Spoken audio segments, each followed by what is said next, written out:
नमस्कार। आपने मुझे इस समिट के माध्यम से देश और दुनिया के सम्मानित अतिथियों से, आपके दर्शकों से जुड़ने का अवसर दिया है। मैं नेटवर्क 18 का आभार व्यक्त करता हूं।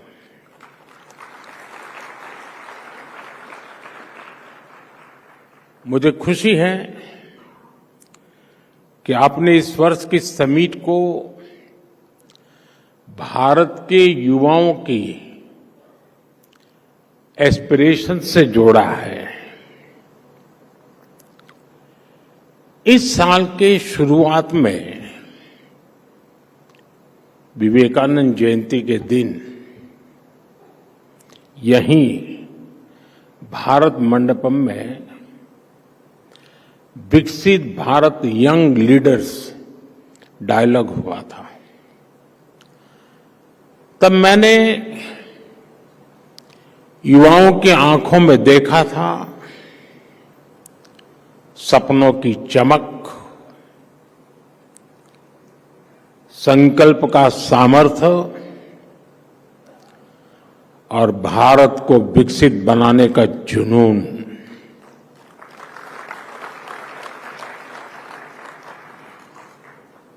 ट्वेंटी 47 तक हम भारत को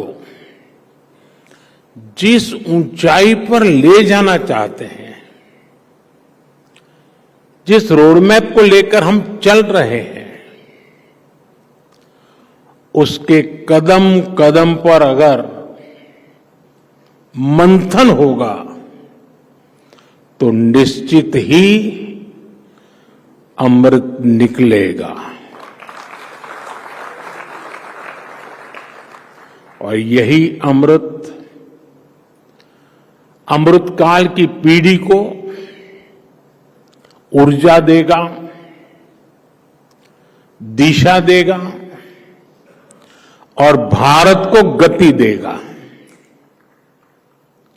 मैं आपको इस समिट की बधाई देता हूं, शुभकामनाएं देता हूं। साथियों, आज दुनिया की नजर भी भारत पर है और दुनिया की उम्मीद भी भारत से है। कुछ ही वर्षों में हम दुनिया की 11वीं से 5वीं सबसे बड़ी इकोनॉमी बने हैं। बहुत कम समय में अनेक प्रकार के ग्लोबल चैलेंजेस आए, लेकिन भारत रुका नहीं। भारत ने डबल स्पीड से दौड़ लगाई और एक दशक में अपनी इकोनॉमी के साइज को डबल करके दिखाया है। जो सोचते थे कि भारत स्लो और स्टेडी चलेगा, उन्हें अब फास्ट एंड फियरलेस इंडिया दिख रहा है। और इसमें भी कोई संदेह नहीं है कि जल्द ही भारत की दुनिया की तीसरी इकोनॉमी बनना तय है।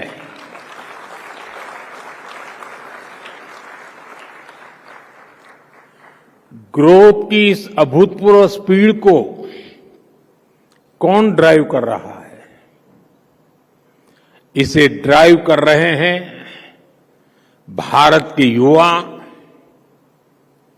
उनके एम्बिशंस और उनके एस्पिरेशंस।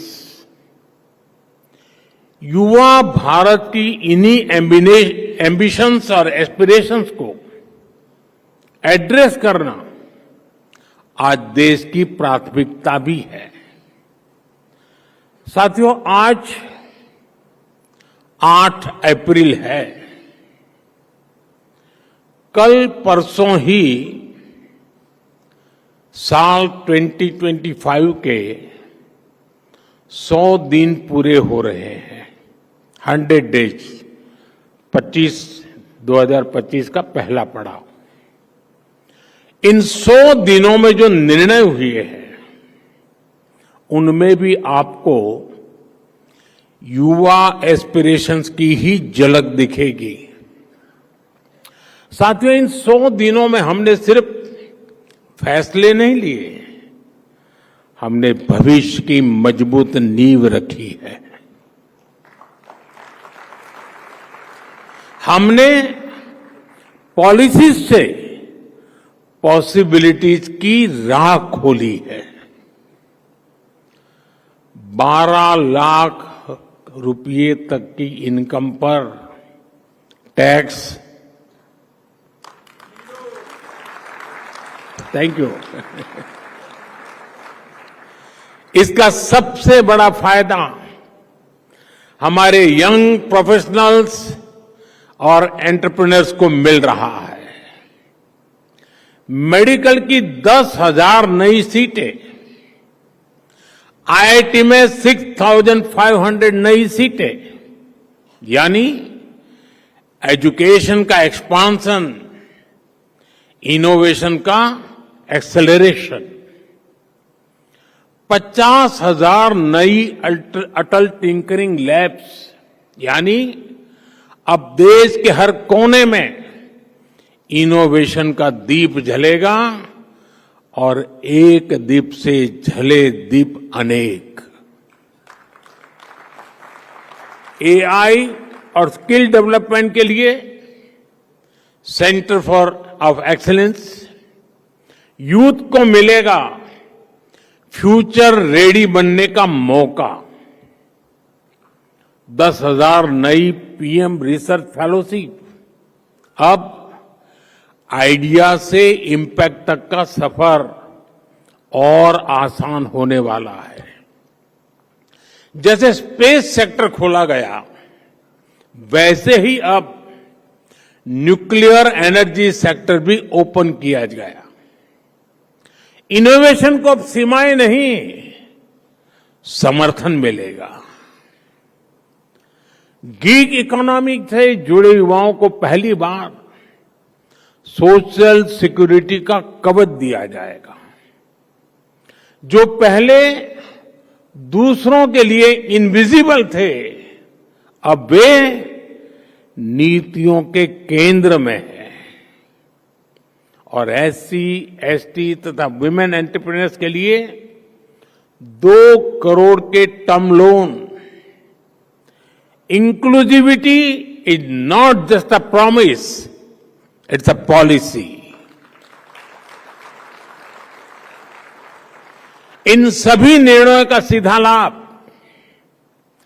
भारत के नौजवानों को मिलने वाला है, क्योंकि जब युवा आगे बढ़ेगा तभी भारत आगे बढ़ेगा। साथियों, इन 100 दिनों में भारत ने जो किया है वो दिखाता है कि भारत रुकने वाला नहीं है। भारत झुकने वाला भी नहीं है। भारत अब थमने वाला भी नहीं है। इन 100 दिनों में भारत दुनिया का चौथा ऐसा देश बना जिसने सैटेलाइट्स की डॉकिंग और अनडॉकिंग की क्षमता हासिल की। भारत ने सेमी क्रायोजेनिक इंजन का सफल परीक्षण करके दिखाया। भारत ने 100 गीगावाट सोलर कैपेसिटी का ऐतिहासिक पड़ाव पार कर लिया। भारत ने 1,000 मिलियन टन कोयला उत्पादन का रिकॉर्ड बनाया। नेशनल क्रिटिकल मिनरल मिशन की शुरुआत हुई और इन्हीं 100 दिनों में कर्मचारियों के लिए 8वें वेतन आयोग गठित करने का निर्णय हुआ। किसानों के लिए खाद पर सब्सिडी में बढ़ोतरी का फैसला हुआ, यानी अन्नदाता की चिंता सरकार की प्राथमिकता है। छत्तीसगढ़ में 3 लाख से ज्यादा परिवारों ने एक साथ नए घरों में गृह प्रवेश किया। स्वामित्व योजना के तहत 65 लाख से अधिक प्रॉपर्टी कार्ड सौंपे गए। और इतना ही नहीं, इन्हीं 100 दिनों में दुनिया की सबसे ऊंची टनलों में से एक सोनमर्ग टनल राष्ट्र को समर्पित की गई। आईएनएस सूरत, आईएनएस नीलगिरी, आईएनएस वाक्षित भारतीय नौसेना की ताकत में नए नगीने जुड़ गए।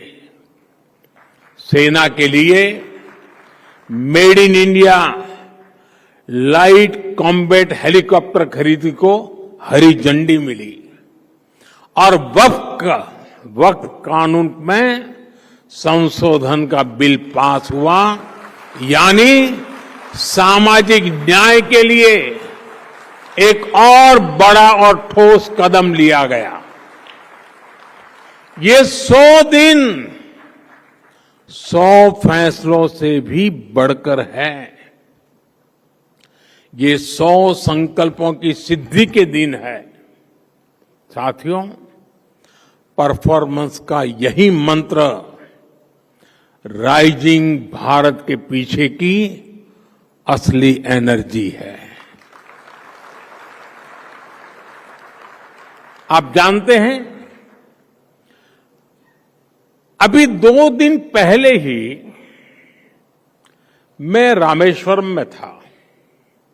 वहां मुझे ऐतिहासिक पंबन ब्रिज के लोकार्पण का अवसर मिला।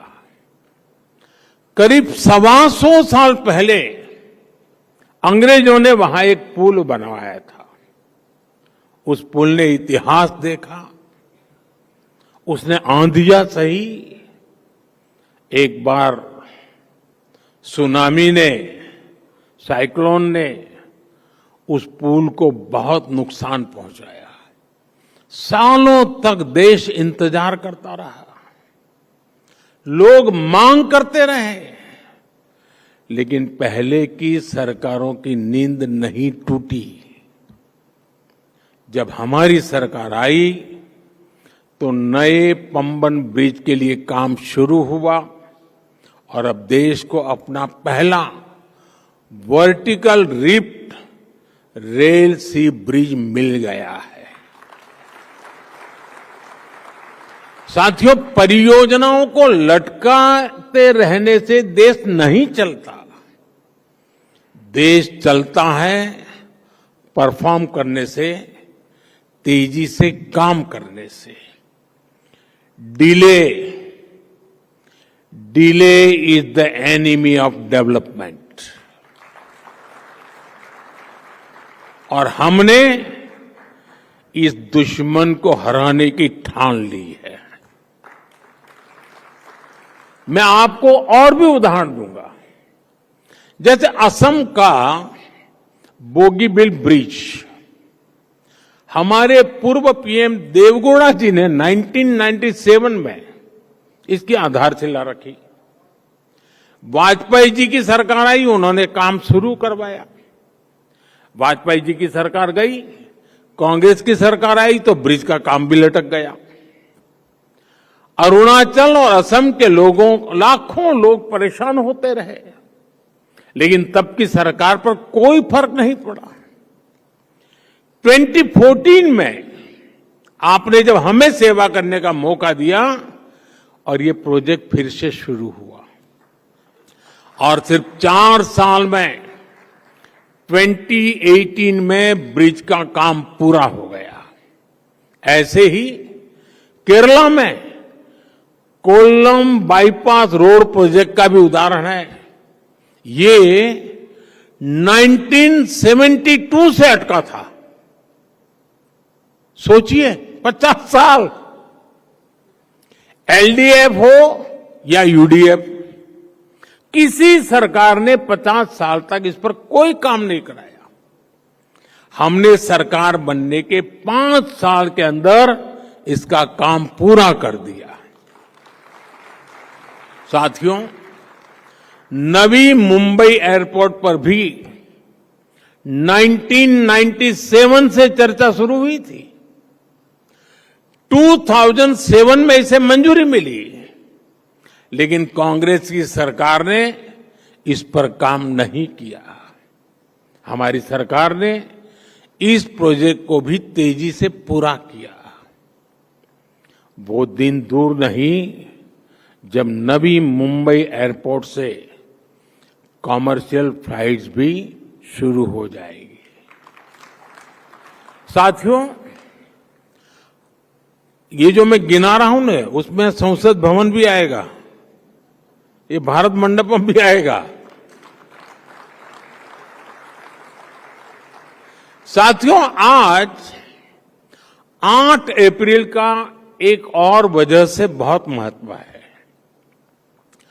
आज ही मुद्रा योजना के 10 साल पूरे हुए हैं।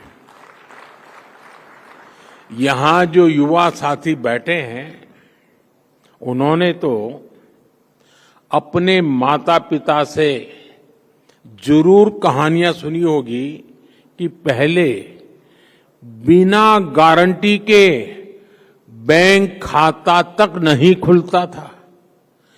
खाता खोलने के लिए बैंक गारंटी चाहिए, किसी और एक की साथी की मदद चाहिए। बैंक लोन ये सामान्य परिवार के लिए तो सपना हुआ करता था। गरीब परिवार, एससी, एसटी, ओबीसी, भूमिहीन मजदूर, महिलाएं जो सिर्फ मेहनत कर सकते थे, लेकिन जिनके पास गिरवी रखने को कुछ नहीं था, क्या उनके सपनों की कोई कीमत नहीं थी? क्या उनकी एस्पिरेशंस कम थी? क्या उनकी मेहनत का कोई मोल नहीं था? हमारी मुद्रा योजना ने उनकी एस्पिरेशन को एड्रेस किया, यूथ को एक नया रास्ता दिया। पिछले 10 साल में मुद्रा योजना के तहत 52 करोड़ लोन बिना गारंटी दिए गए। 52 करोड़। और मुद्रा स्कीम की स्केल ही नहीं, स्पीड भी अद्भुत है। जब तक ट्रैफिक लाइट रेड से ग्रीन होती है, तब तक 100 मुद्रा लोन क्लियर हो जाते हैं। जब तक आप ब्रश करके फ्री होते हैं, तब तक 200 मुद्रा लोन अप्रूव होते हैं। जब तक आप किसी रेडियो चैनल पर अपना पसंदीदा गाना सुनकर खत्म करते हैं, तब तक 400 मुद्रा लोन सैंक्शन हो जाते हैं। आजकल इंस्टेंट डिलीवरी ऐप, इसका बड़ा चलन है। आपके ऑर्डर के बाद जितनी देर में डिलीवरी होती है, उतनी देर में 1000 मुद्रा लोन सैंक्शन हो जाते हैं। जब तक आप किसी ओटीटी पर एक एपिसोड खत्म करते हैं, तब तक 5000 मुद्रा बिजनेस का आधार बन जाता है। साथियों, मुद्रा योजना ने गारंटी नहीं मांगी, उसने भरोसा किया।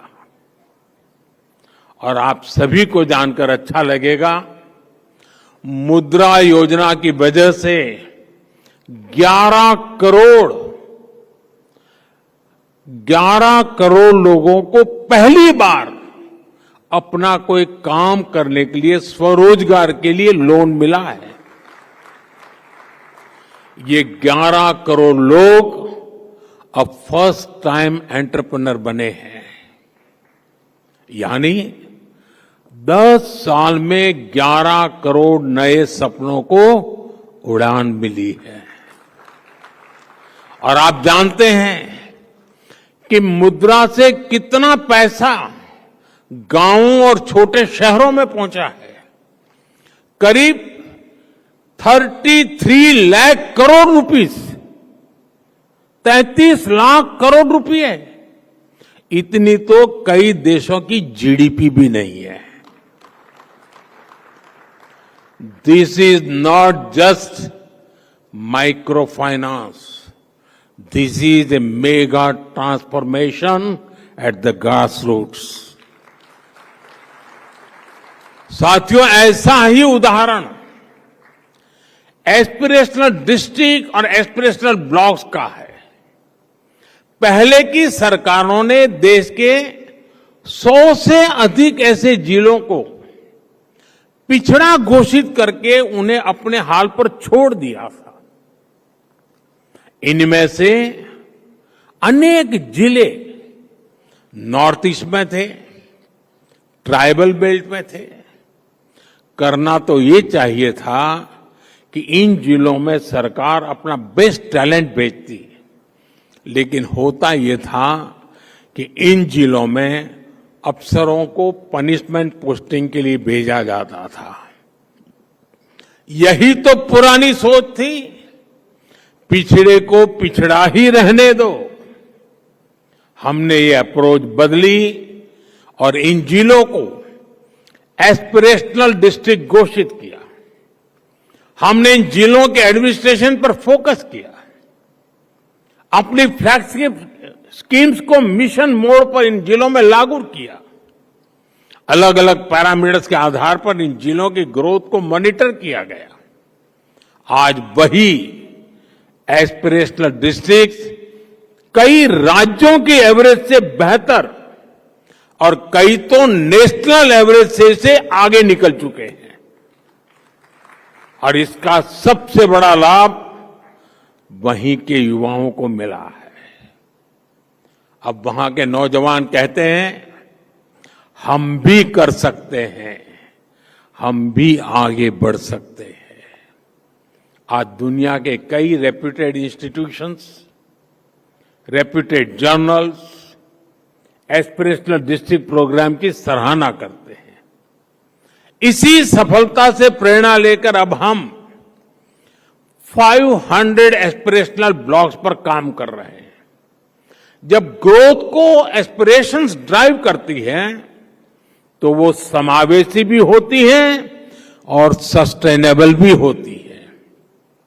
साथियों, किसी भी देश के तेज विकास के लिए बहुत जरूरी है देश में शांति, स्थिरता और सुरक्षा की भावना। गुरुदेव टैगोर की कल्पना थी, चित्त चेता भय शून्य, उच्च जेथा शीर, where the mind is without fear and the head is held high. लेकिन दशकों तक भारत में डर का, भय का, आतंक का माहौल बढ़ता ही गया। इसका सबसे ज्यादा नुकसान युवाओं को ही हुआ। हिंसा, अलगाव, आतंकी आग में सबसे ज्यादा देश का युवा ही झुलसा है। जम्मू कश्मीर में दशकों तक युवाओं की अनेक पीढ़ियां बम, बंदूक और पत्थरबाजी में खप गई। लेकिन दशकों तक देश पर शासन करने वाले इस आग को बुझाने का साहस नहीं दिखा पाए। हमारी सरकार की स्ट्रांग पॉलिटिकल विल और संवेदनशीलता के चलते आज वहां हालत बदले हैं। आज जम्मू कश्मीर का नौजवान विकास से जुड़ हो चुका है। साथियों, आप नक्सलवाद को भी देखिए। देश के 125 से अधिक जिले नक्सलवाद की चपेट में, हिंसा की चपेट में थे। 125 डिस्ट्रिक्ट। जहां से नक्सलवाद शुरू होता था, वहां सरकार की बाउंड्री खत्म हो जाती थी। बड़ी संख्या में नौजवान नक्सलवाद से पीड़ित थे। हमने ऐसे नौजवानों को मुख्य धारा में लाने के लिए प्रयास किए। बीते 10 वर्षों में 8,000 से अधिक नक्सलियों ने सरेंडर किया है, हिंसा का रास्ता छोड़ा है। आज नक्सल प्रभावित जिलों की संख्या भी 20 से कम रह गई है। हमारे नॉर्थ ईस्ट में भी दशकों से अलगाव का, हिंसा का एक अंतहीन सिलसिला चल रहा था। हमारी सरकार ने बीते 10 सालों में 10 बड़े शांति समझौते किए। इस दौरान 10,000 से ज्यादा युवाओं ने हथियारों को छोड़ा और विकास की मुख्य धारा में शामिल हुए।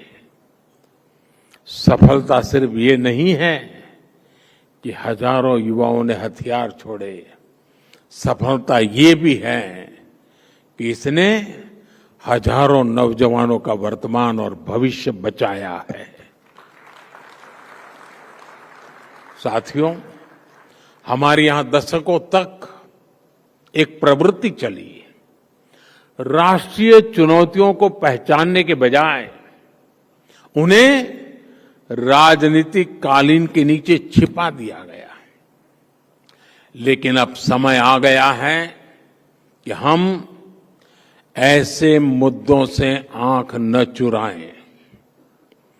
21वीं सदी की पीढ़ियों को हम 20वीं सदी की राजनीतिक भूलों का बोझ नहीं दे सकते हैं।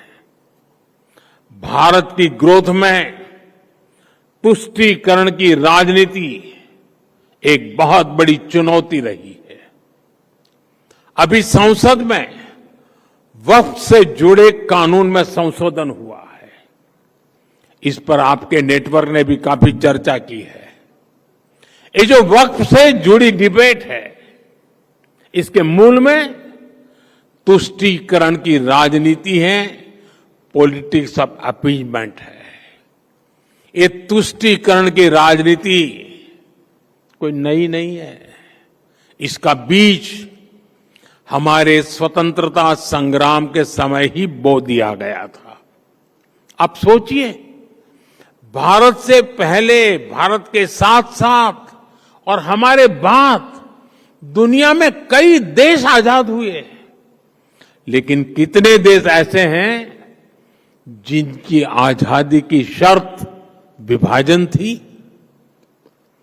कितने देश हैं जो आजादी के साथ ही टूट गए? भारत के साथ ही ऐसा क्यों हुआ? क्योंकि उस समय राष्ट्र के हित से ऊपर सत्ता का मोह रख दिया गया। अलग देश का विचार सामान्य मुस्लिम परिवारों का नहीं था, बल्कि कुछ कट्टरपंथियों का था, जिसको कांग्रेस के कुछ नेताओं ने खाद पानी दिया ताकि वे सत्ता के अकेले दावेदार बन सके। साथियों, तुष्टीकरण की इस राजनीति में कांग्रेस को सत्ता मिली, कुछ कट्टरपंथी नेताओं को ताकत और दौलत मिली, लेकिन सवाल ये है, आम मुसलमान को क्या मिला? गरीब पसमंदा मुसलमान को क्या मिला? उसे मिली उपेक्षा, उसे मिली अशिक्षा, उसे मिली बेरोजगारी। और मुस्लिम महिलाओं को क्या मिला? उन्हें मिला शाहबानो जैसा अन्याय, जहां उनका संवैधानिक हक कट्टरपंथ की भेंट चढ़ गया, उन्हें मिला चुप रहने का आदेश, सवाल न पूछने का दबाव, और कट्टरपंथियों को मिल गया खुला लाइसेंस महिलाओं के अधिकारों को कुचलने का।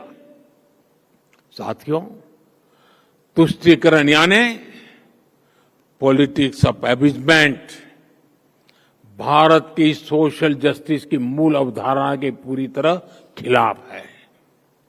लेकिन कांग्रेस ने इसे वोट बैंक की राजनीति का हथियार बना दिया। 2013 में वक्फ कानून में किया गया संशोधन मुस्लिम कट्टरपंथियों और भू माफियाओं को खुश करने का प्रयास था।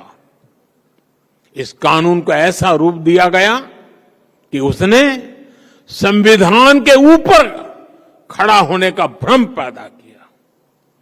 जिस संविधान ने न्याय के रास्ते खोले, उन्हीं रास्तों को वक्फ कानून ने संकुचित कर दिया गया, और इसके दुष्परिणाम क्या हुए? कट्टरपंथियों और भूमाफियाओं के हौसले बुलंद हुए। केरल में ईसाई समाज के ग्रामीणों की जमीन पर वक्फ के दावे, हरियाणा में गुरुद्वारों की जमीन विवादों में, कर्नाटका में किसानों की जमीन पर दावा, कई राज्यों में गांव के गांव हजारों हेक्टेयर जमीन अब एनओसी और कानूनी उलझनों में फंसी पड़ी है। मंदिर हो, चर्च हो, गुरुद्वारे हो, खेत हो, सरकारी जमीनें हो, किसी को भी अब भरोसा नहीं रह गया था कि उनकी जमीन उनकी ही रहेगी। सिर्फ एक नोटिस आता था और लोग अपने ही घर और खेत के लिए कागज ढूंढते रह जाते थे। जो कानून न्याय के लिए था, वो डर का कारण बन गया। ये कैसा कानून था? साथियों, मैं देश की संसद को सर्व समाज के हित में, मुस्लिम समाज के हित में एक शानदार कानून बनाने के लिए बधाई देता हूं।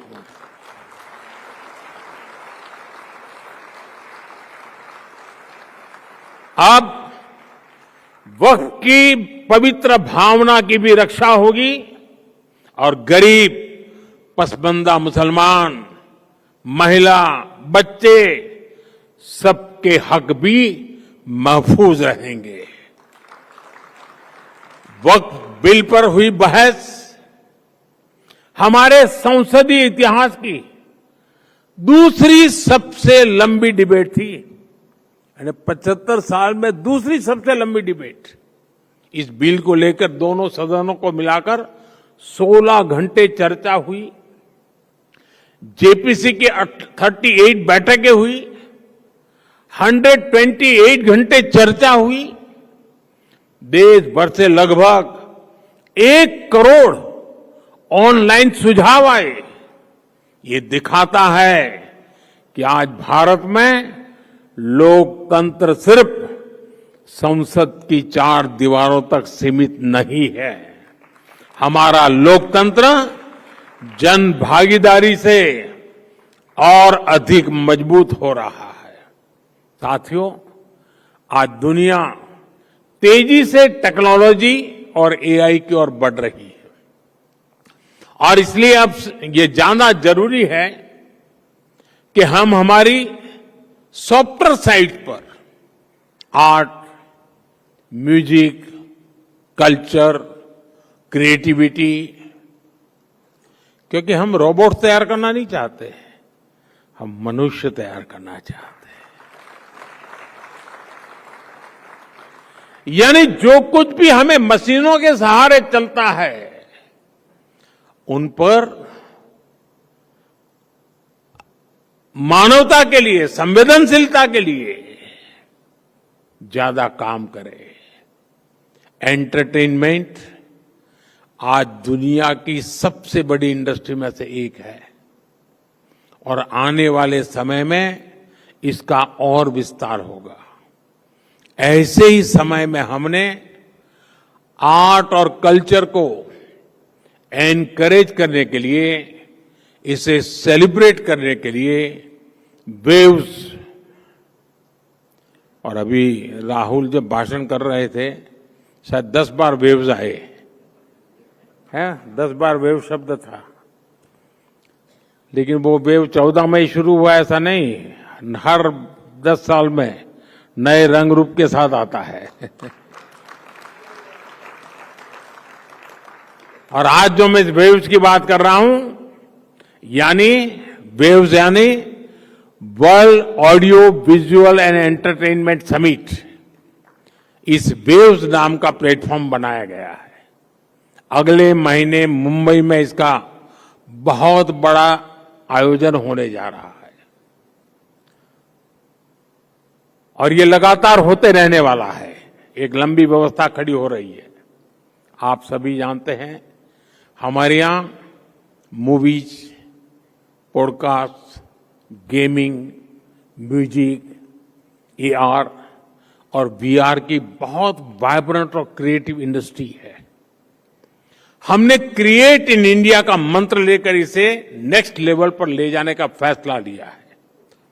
वेव्स इंडियन आर्टिस्ट को कंटेंट बनाने और ग्लोबल बनाने के लिए एनकरेज करेगा और इसके साथ साथ क्रिएट इन इंडिया दुनिया भर के आर्टिस्ट को भारत में आने का अवसर भी देगा। मैं नेटवर्क 18 के साथियों से भी कहूंगा कि वो वेव्स के प्लेटफॉर्म को पॉपुलराइज करने के लिए आगे आए। यहां बड़ी संख्या में क्रिएटिव डोमेन्स में काम करने वाले युवा साथी हैं। कुछ लोगों से मेरे मिलने का मौका भी मिला। मैं उन्हें भी कहूंगा वो इस मूवमेंट को, इस प्लेटफॉर्म का हिस्सा बने। वेव्स की लहर हर घर, हर दिल तक पहुंचनी चाहिए। आप लोग ये करेंगे, ये मुझे पूरा विश्वास है। साथियों, नेटवर्क 18 ने इस समिट के माध्यम से देश के युवाओं की क्रिएटिविटी, उनकी सोच, उनकी संकल्प शक्ति को जिस तरह सामने रखा है वह सराहनीय है। आपने युवाओं को एंगेज किया, उन्हें देश की समस्याओं पर सोचने, सुझाव देने और समाधान खोजने का मंच दिया और सबसे बड़ी बात, उन्हें सिर्फ श्रोता नहीं, परिवर्तन का भागीदार बनाया। अब मैं देश की यूनिवर्सिटीज, कॉलेज और रिसर्च इंस्टीट्यूशन से आग्रह करता हूं कि समिट के एंगेजमेंट को आगे ले जाए। जो इनसाइट निकले हैं, जो सुझाव आए हैं, उन्हें डॉक्यूमेंट करें, स्टडी करें और पॉलिसी तक पहुंचाए। तभी ये समिट सिर्फ एक इवेंट नहीं, एक प्रभाव बन पाएगी। आपका उत्साह, आपकी सोच, आपकी भागीदारी ही भारत को विकसित देश बनाने के संकल्प की ऊर्जा है। मैं एक बार फिर इस आयोजन से जुड़े सभी साथियों को और विशेषकर हमारे युवा साथियों को बहुत बहुत शुभकामनाएं देता हूं। बहुत बहुत धन्यवाद।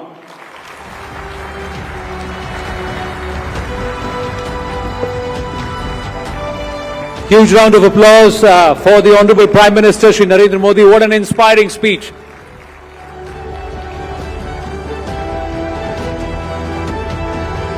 बहुत बहुत आभार प्रधानमंत्री जी. Thank you very much.